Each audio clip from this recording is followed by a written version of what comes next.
So this passage that Sue read for us is really an invitation for all of us into a deeper spirituality, a deeper place of trusting in God. And you'd think that any sermon whereby we're talking about renewing our relationship with God would be a good one and a possibly even easy fare.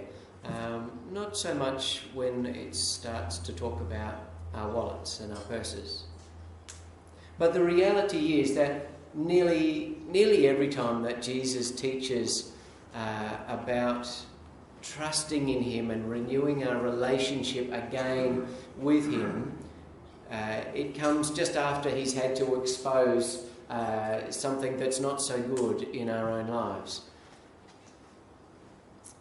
And it is that material things, it is that money and wealth can create in us greed and anxiety. But Jesus wants to free us from those things, that we might be rich spiritually, that we might be rich in the things of his kingdom, rich towards God. And so Jesus has this wonderful little parable about the man who's doing so really well. And we could think it's pretty much just the standard Australian dream, isn't it? That you work hard and things start to go well and then they go better and better. It's prosperity and success. And that's usually quite applauded in our society and in our culture. But what does it mean? Because money and our congregational life and our individual life intersect everywhere, at every point. Even that little family feud that starts out the teaching lesson, that somebody comes to Jesus in the crowd and says, "Hey, tell my brother to divide up the inheritance evenly and properly, fairly, whatever." And Jesus says, "Who set me as a judge or an arbiter over your family?" And the same thing happens in so many families. So many families. I'm not deliberately looking at anyone because I know you'll all feel guilty if I look at you. There's probably over and over again stories in our own families where we could go, "Oh, well, that didn't go so well, or that inheritance caused a Barney," and that, It's actually ridiculously common, isn't it? That kind of argument over an inheritance. But beyond that, money serves as a kind of a thermostat, if you like, for issues of anxiety, issues of control in our own lives.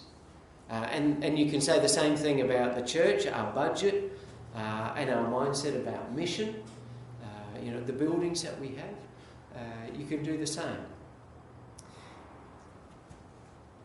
And I'd like to think that our congregation is actually an excellent congregation when it comes to balancing the need to try and get money and the need to spend money, the need to give money. I think we do very well. I've always felt this was a very generous congregation. Not generous in, so much just doing things for ourselves, but in wanting to do things in our community. We've always been very generous. And I want to encourage that and continue that to go. Because I think it is a good indicator. Where you spend your money says something strongly about where your values are. And when we continually are able to put more and more money, every year we put nearly $10,000 to other things that we believe are good ministry things that other people are doing. We feel that's important. We give mission and service money, which is kind of like a tithe, but to the church body, if you like, to the synod and the presbytery. We go over and above that, significantly so, because we see there are so many needs. that's something that we want to invest ourselves in and our congregation in. But the passage does more than just talk about where we spend our money. The passage invites us to trust in God. But our trust in God can only deepen and grow and become more significant when other things lessen their grip on our lives. If we're to give more time to God, it would mean other things would get less time, wouldn't it? If we were to give more time to one particular thing, it has to come from somewhere. And it's a bit the same with our money. If we're to be rich towards God, other things, other priorities that grab our hearts and our minds have to kind of lessen their importance if we're going to be rich towards God. Because it's not just money. It is time and it is talent. It is, in fact, our emotions. It's giving our attention to. It's giving our joy to the things of God as much as any of the others. I know that I could say the same about my passion. I can only be passionate about so many things in my life. I just don't have the energy to be passionate about everything that you could call important. I don't. So I have to choose, where am I going to be passionate? And this passage is saying, be rich towards God. It's a curious phrase, isn't it? When I started a journey into full-time ministry, even, just going into the training, sort of five and a half years before I actually became a minister, I knew this was a deliberate commitment to a life rich towards God. That was part of, what attracted me. And it didn't bother me one bit that I thought, I knew at the time, well, ministers don't get paid as much as I would if I was an architect. Well, that wasn't a problem. It didn't bother me. I have to confess, though, now as Astrid and I are starting to look towards our retirement, and my superannuation is pretty poor, I do have some worries. Every now and then, those anxieties creep in. That's just a reality of making that commitment many, many years ago and doing that for an entire life.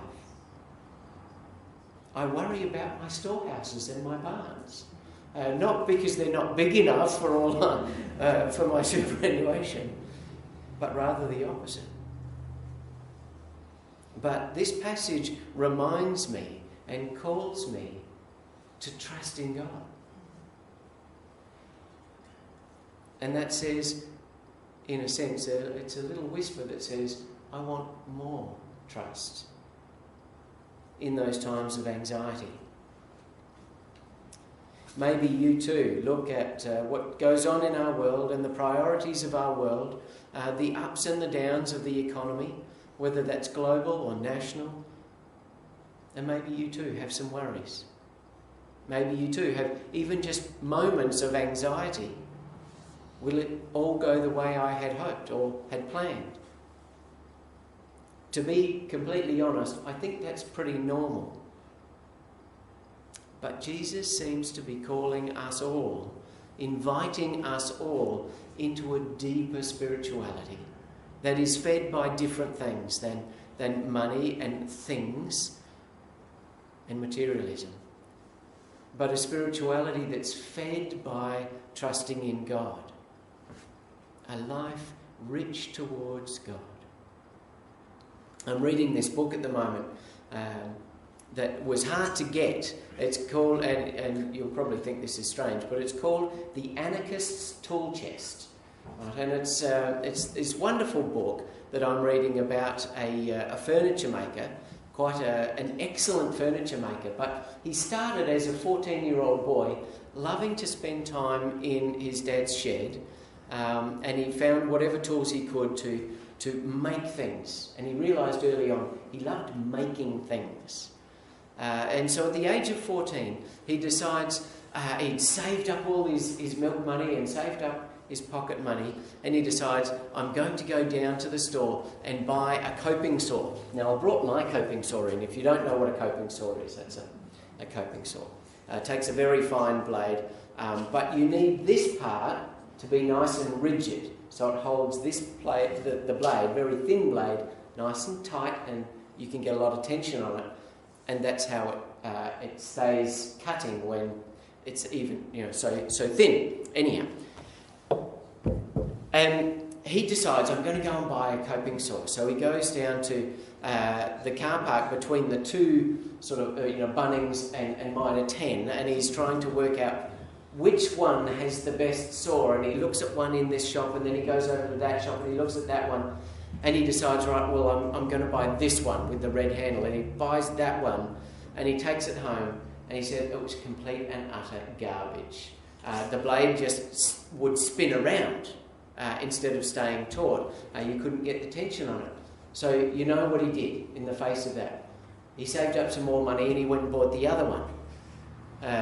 He didn't gain the knowledge to work out, why is this one no good and could I fix this one and make it good? He decided the answer to the problem of having one coping saw that's no good was to have two coping saws. And so he went and bought another one. And guess what? That one was rubbish too. And so his book is telling the story of how he got to a place where he realised he was writing about tools. He was working for a magazine where people were sending him tools every week. There would be parcels on his desk. Test out our new this, test out our new that. So he was, inundated with tools all the time, and he loved it. And he was writing about tools all the time, reviewing them. But he was also reading all these ancient books, these books of craftsmen that were from the 17th and 18th century. And do you know what? A number of them had a list of all their tools, and it was only 40. And he went to some 18th century furniture makers, and they only had a list of 43. And then, he went to the list of tools you need in the 20th century, and you know how big the list was. It was about 443. He realised something's gone wrong. Somebody's trying to convince me I need new tools all the time in order to do this thing that I love, which is just making things. And so he feels like an anarchist. He feels rebellious to say, well, no, if I only had 40 tools, they were good tools, they actually did what they're supposed to do, and I have the knowledge to know what makes them good, and know and appreciate where they really work and how they're supposed to work, then I could be making all the furniture I wanted. And that furniture wouldn't be stuff that gets thrown out every 5 years, and it would stay forever. And for generations and generations. And there'd not just be me who wasn't consuming and consuming and consuming on this endless treadmill. It'd be everyone who gets a piece of this furniture that I'm making could hop off that treadmill, because the furniture they had would last forever. It's a wonderful dream. And so I'm really, really enjoying the book. And it seems to pick up, he seems to have captured the joy, not in having more and more and more, but in having just a few things.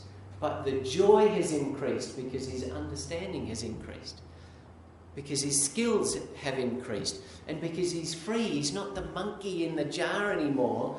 He's been able to let go and do the things that gave him joy right from the start. And I wanted to just spend a moment, what would it look like in your life to be rich towards God? To be rich towards God. To do something similar spiritually.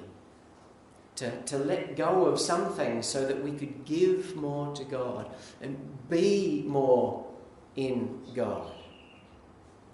I was thinking trust has to increase. Trust in God has to be a prominent thing if we were to live rich towards God. Joy would be a really big thing, because we would see and understand, and we would appreciate the things of God's kingdom that are all around us. So joy would have to be prominent too. Time towards God would be given to his purposes and his callings, and joy would increase. And as a congregation, what would it look like? That, our money and our mission would, all our energies would be put into those growing edges, the exciting programs, the places where we see lives being transformed. We'd be pouring things, energy and time and people into those areas. Again, joy would have to be growing and building, and there'd be an excitement and there'd be a trust. As we stepped out, sometimes stepping out of our comfort zones into things that perhaps we hadn't done before, or we feel like that maybe we're a little bit inadequate in. We would be stepping out of those things, trusting in God to lead and to provide. Have you got some ideas? What would living rich towards God look like in your life? Just take a moment and think about it. If there's something you want to share, if there's something that you can see, a change that you want to make, a joy that you realise, I love this. Why haven't I been doing more of that? Why haven't I been putting more into that? Maybe you would share that with us.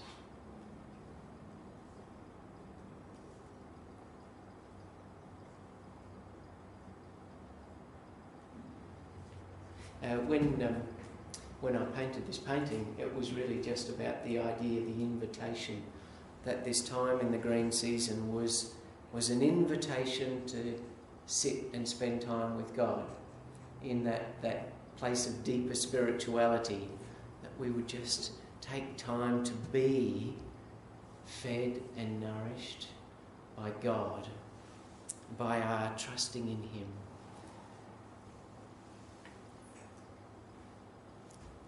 Yes, Mark. When I was a university student hundreds of years ago, we used to have a wonderful Indian Christian leader come through the universities, the Christian unions, and speak. Shall I use that? I'll just start quickly. When I don't think it's on. Yeah, it's on. Yep. Yes, I have. Yeah. Yes, when I was a student in Sydney, in the Christian Union, we used to have, from time to time, speakers, and one of them I always remember was an Indian leader, a Christian leader called Chandler Pillar. And one of the talks that he gave has remained with me to this day, and I've just shared it so often, especially with older people.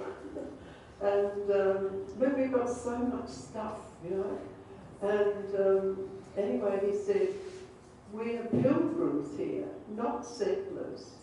Hang on lightly, even to the things that are dear. And I recommend it. It's really liberating to let go. Thanks,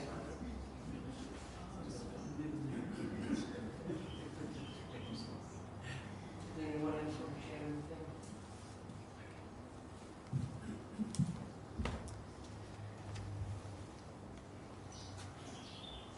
Let's allow ourselves to be fed and nourished by God, by our faith in him. Let's remember the night when Jesus was betrayed and how he gathered for a meal with his friends. They met around the table. And during that meal, Jesus took some bread and he gave thanks to God for it. And then he did a strange thing. He broke it and he handed it to them and he said, "This is my body which is broken for you." And then after supper, he did another strange thing. He took the cup of sacrifice and he said, "This cup is the new covenant in my blood. Do this and remember me." And from that time until this, Christ's people have been sharing in a meal, sharing in bread and wine, and remembering him. So let's come to God with our prayers of thanksgiving. Loving Lord God, we do give you thanks and praise, for you alone are worthy. In time beyond our dreaming, you brought forth life out of darkness, and in the love of Christ your Son, you set man and woman at the heart of creation. We thank you that you called a covenant people to be a light to all the nations. That through Moses you taught us to love your law, and through the prophets you cried out for justice and for mercy. Through the fullness of time you came to us in Jesus, who would teach us to let go and to let God be our founder, to let God be our provider, and to trust in him. And so we thank you for the words of Christ that instruct us and guide us day by day. And we share together now the prayer that he taught us to pray. Our Father in heaven, hallowed be your name. Your kingdom come, your will be done, on earth as in heaven. Give us today our daily bread. Forgive us our sins, as we forgive those who sin against us. Save us from the time of trouble, and deliver us from evil. For the kingdom, the power,